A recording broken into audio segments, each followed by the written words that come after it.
هل نشاهد مفاجآت كبيرة في قائمة المنتخب المغربي القادمة؟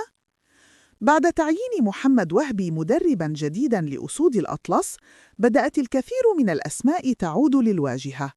أسماء غابت في الفترة الماضية، لكنها قد تحصل على فرصة جديدة الآن.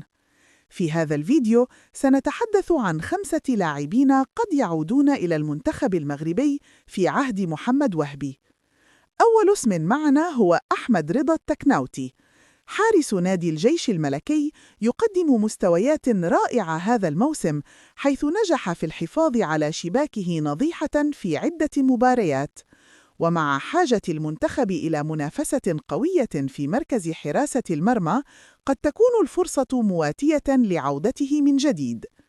الاسم الثاني هو شادي رياض، المدافع الشاب الذي يلعب في الدوري الإنجليزي، يقدم أداءً جيداً ويعتبر من المدافعين الذين يملكون مستقبلاً كبيراً مع المنتخب المغربي.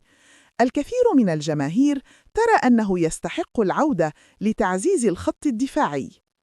أما الاسم الثالث فهو عبد الكبير عبقار، لاعب نادي ختافي الإسباني.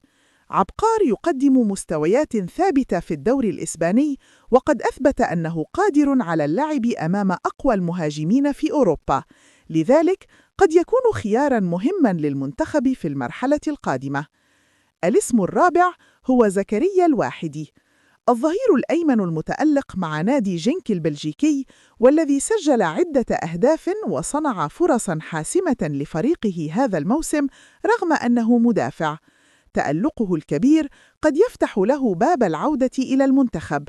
وأخيراً، قد نشاهد مفاجآت أخرى في قائمة محمد وهبي، خاصة أن المدرب الجديد يريد إعطاء الفرصة للاعبين الذين يقدمون مستويات قوية مع أنديتهم. لكن السؤال الآن: أي لاعب تعتقد أنه يستحق العودة إلى المنتخب المغربي؟ اكتب رأيك في التعليقات، ولا تنسى دعم الفيديو بالإعجاب والاشتراك لمتابعة آخر أخبار المنتخب المغربي.